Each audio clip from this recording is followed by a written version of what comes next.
The big news for 2017 Porsche 911s, they are all turbocharged, but this is the turbo, the 911's 911. Equally at home, grabbing a gallon of milk or slaying supercars on closed courses, all four wheels. Propel it from rest to 60 miles an hour in 2.8 seconds. Stuttgart produces more aggressive cars, but none as balanced. I'm driving the more potent Turbo S model. The interior has all the creature comforts drivers could want, including Porsche's much improved touchscreen user interface. Like all 911s, the back seat is only for small kids or luggage. In lava orange, it's very stealthy, parked among 1,000 of these. The S model's 3.8-liter six-cylinder lives under here. It's twin turbocharged. At 580 horsepower, there's 40 more than the standard turbo model.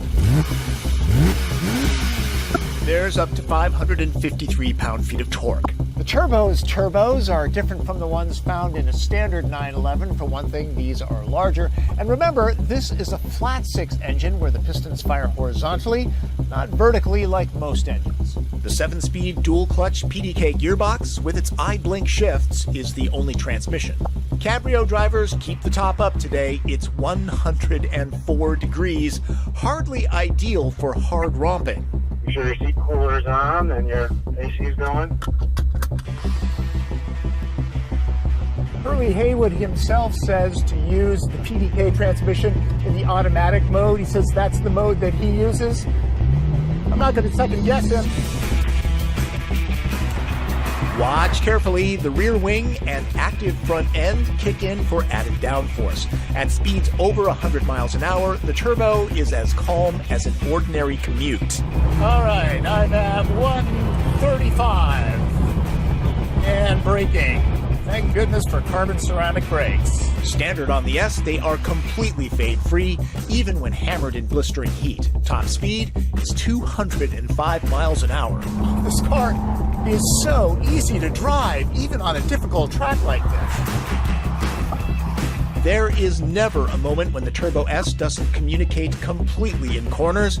It's perfectly planted. Whoa, car unweights, handles it very nicely. You can feel the electronics feathering in, but they are not draconian. Very, very, very nicely done.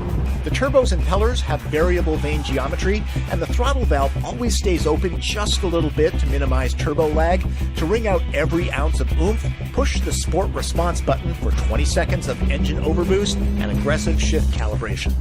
That speed is amazing. Hurley is definitely right about the transmission. It is always in the right gear. Wow. I need to make more money. Drivers swap in and out of the cars all day. Despite the heat and the pounding, the only issue with the 8 cars on hand is a chipped windshield. Impressive. With no servicing, I drive the Turbo S away from Thunder Hill down to Monterey for the Pebble Beach Concours weekend. After that, I pick up my son in San Jose and spend a few days motoring up the coast, where the Tangerine Turbo will end up in the Seattle press fleet.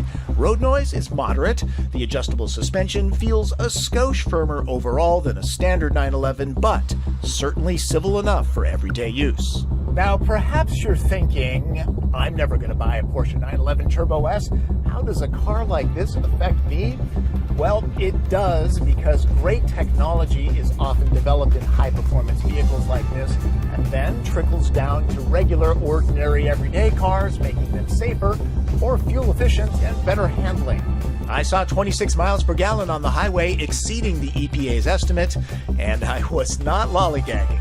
Price? A base 911 Turbo Coupe will set you back about $160 grand. This lightly optioned S model, $196. Kids, a good reason to study hard and get into a good college. The 911's organic teardrop design is as pure as anything on 4 wheels. Some buyers prefer the visual flamboyance of a Lamborghini or Ferrari. That's understood, but it's hard to beat the 911 Turbo S's balance of style, performance, and versatility. usually do a director's cut of the version that I edit up for the New York Times.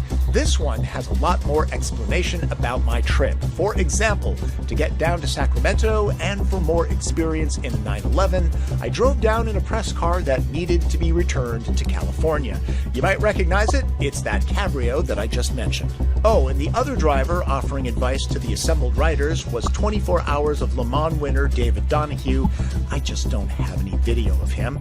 There was a lot of chatter amongst the writers from Car and Driver, Motor Trend, Drive, and Wall Street Journal that often drive hard on the track, much of it commenting on how well the 911 Turbo held up in the heat, while other high-performance cars might wither after hours of hard use.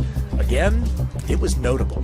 If you ever get the chance to experience Pebble Beach weekend, it's a wild, crazy time full of awesome cars and awesome people. I know I can't pull this look off. Many people don't know about the Quail, where there's a rich mixture of cars, past and present.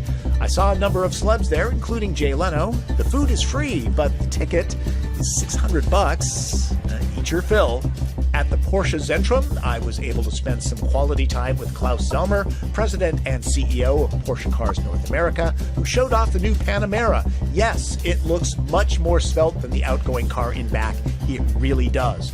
That alone should boost sales. The interior has been simplified as well, giving it a more graceful look. And then, of course, there's the rear wing. Kids will beg owners to deploy it. I know I asked.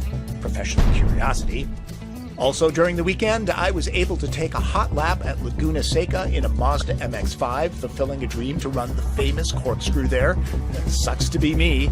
There was also the Porsche Works reunion with generations of cars represented. Personally, I'm a sucker for the 944 and 928 since I love the design of those. There were plenty of fine examples on hand. Shout out to those of you who stopped me to say hi. Then there was the Pebble Beach Concours itself. I attended Dawn Patrol, where folks line up at sunrise to watch the cars being driven into place. The classic car insurance company, Haggerty, provides coffee and donuts, plus they give out 500 of these hats, which become collector's pieces. I felt sorry for the people handing them out. They were swarmed by thousands of people. Honestly, there must be more billionaires per square foot during this weekend than any place on Earth. But my favorite part of the trip was returning to Seattle with my son. You learn things rocketing up a highway in a small, high-performance car, and not just that our music tastes are terribly different and that orange Sour Patch Kids are the worst flavor. I think people were surprised to find this at the bad budget hotel we stayed at. We saw some beautiful country heading up the coast, and we tried to stay away from fast food and discover restaurants with character and history. Kids grow up fast, everyone. That's a cliche. That's all too true. That is a trip I'm not going to forget anytime soon.